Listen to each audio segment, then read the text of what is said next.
Shimmering Skies Enchanteds are here. Let's talk about them.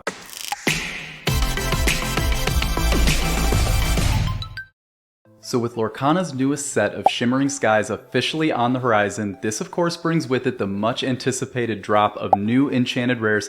Can't wait to talk about those in this episode, but before we do, yes, you did see it right in the title. We will of course be giving away another Enchanted Rare. We will be giving away this near mint Enchanted Piglet to one of you. All you have to do, of course, is number one, just be subscribed to the channel. Subscribe to the channel. Number two, like this video. And number three, you know we want to interact with you in the comment section. Let us know in the comment section, what is your most anticipated Enchanted Rare? Which one you are most excited about for Shimmering Skies and why? Thank you all so much for the support. And now, let's get into the video. So for today's episode, I kind of wanted to do like a light version of recurring content that we always do on the channel. And I'm sure there will be another one of those videos coming very, very soon where we of course rank every single Enchanted Rare. We'll obviously wait for the market to bake out a little bit before we actually start stack ranking Enchanteds with this set versus other sets. But in a vacuum, wanted to at least talk about a couple of different thoughts that I had, perspectives of certain Enchanteds that I, kind of just came to my eye. And typically the way I like to do that is twofold. There's two key areas that I like to sort of look at as I'm making that first impression of what might look good from a collectability perspective and from an investing perspective, both short and long term. The first thing that I always do, of course, as a collector and an investor, I'm sure it always kind of draws us in one way or another. It's the nostalgia, right? Those iconic cards or characters, franchises that sort of pull us in. And of course, there's always no better example to give in the TCG of Lorcana than Elsa, or really any specific Disney princess could probably, fit the bill in this case scenario. And then you also have specific cornerstone cards like Mickey Mouse, and there's certainly others that could kind of fit this category. Secondly, and kind of what we'll get a little bit more into today for today's episode is of course that short-term price weighting, right? Cards that really affect the overall market from a moving the needle perspective, and really that comes from a meta perspective, right? So especially in Ursula's Return, we have a perfect example of this in Diablo, right? Now, when you look at Diablo's specific franchise, you have an iconic Disney princess and also, quite frankly, an iconic Disney villain sort of garnering most of the attention in that space. Diablo is very much sort of an undercard compared to those two. At the same time, with Ursula's Return in the Lorcana market, you see it sort of jockeying for position with iconic cards, iconic princesses like Ariel, who is very much the Disney princess in this set and very much kind of jockeying as the the protagonist to the Ursula antagonist in this first saga of Lorcana. So to see Diablo jockeying with Ariel really shows how important and how much weight the meta actually carries. So those two perspectives are what I typically like to look for.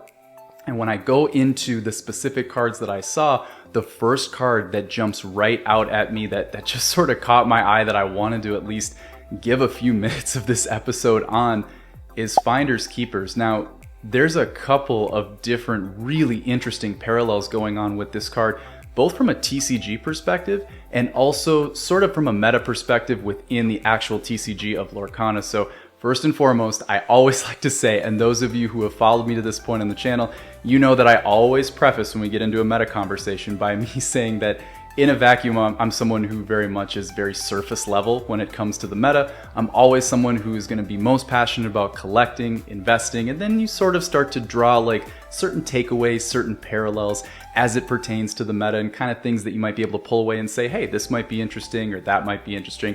Finders Keepers, of course, when we think about first and foremost the parallels with other TCGs, I'm thinking about like Pokemon, or in this case maybe Yu-Gi-Oh! And when I dial into Yu-Gi-Oh!, I'm sure the first card that's going to come to everybody's mind, you're probably already thinking like, I know he's going to just mention this card right now. And yeah, I mean, I'm going to.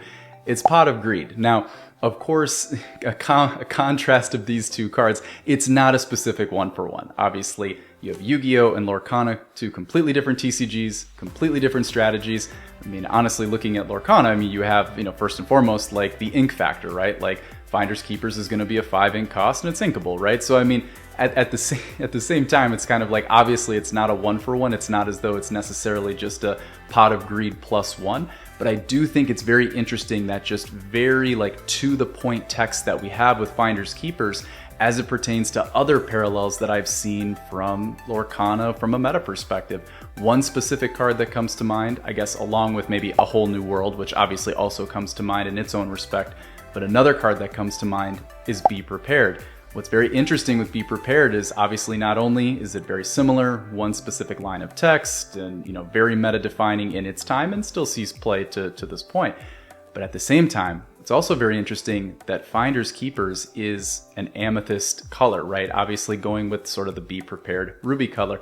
It will be very interesting, just from my perspective, like at a 5,000 foot view, to see how this card will work from a ruby amethyst perspective. Once again, just as a lover of games and just kind of understanding strategy and just really having an appreciation for strategy, whether you're playing chess, checkers, cards, TCGs, everything in between. Of course, if you look at a ruby amethyst wanting to be able to control the game from that perspective, if I'm a game controller or a board controller, not only do I want to control the board, but I also want to control my hand, which will control the board. So mid-game, being a 5 cost, being able to draw 3 cards that might take you towards the end of the game, it'll be very interesting to see if obviously much smarter, much better creators out there, from a meta perspective, aside from me, will be able to do interesting things with this card. I'm just fascinated to see how this card will affect the meta.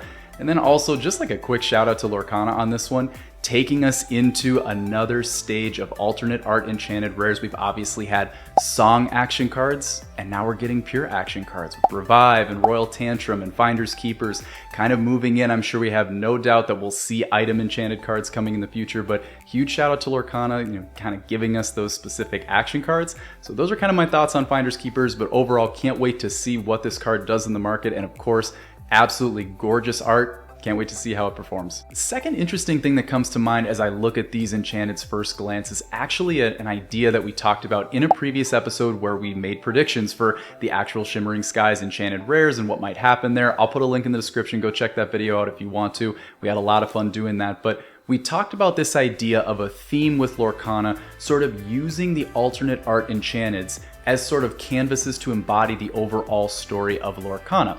You go back and look at Ursula's Return, very black background, very dark Enchanteds, kind of symbolizing battle. Obviously you have a lot of them looking like they're ready for battle against Ursula.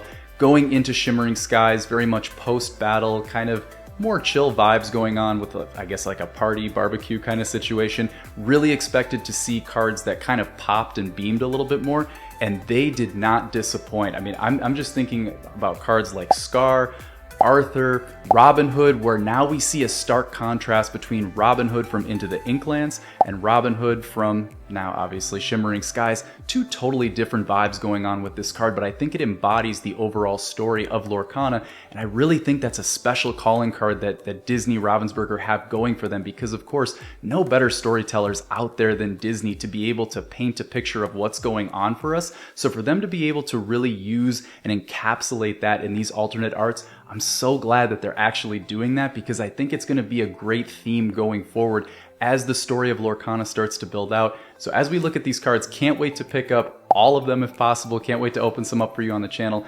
But those are just kind of my quick hitting thoughts on those. I'm sure we'll do a much bigger deep dive on them as the set kind of unfolds going forward, but can't wait to see how these cards do in the market going forward. All right, y'all, that's going to do it for today's episode. Thank you all so much for tuning in. Be sure to like this video, subscribe to the channel, leave a comment down below so you have a chance to win that enchanted piglet. Thank you all so much again for the overwhelming support you've given us. We are eternally grateful for you all, and we will see you on the other side. Peace out.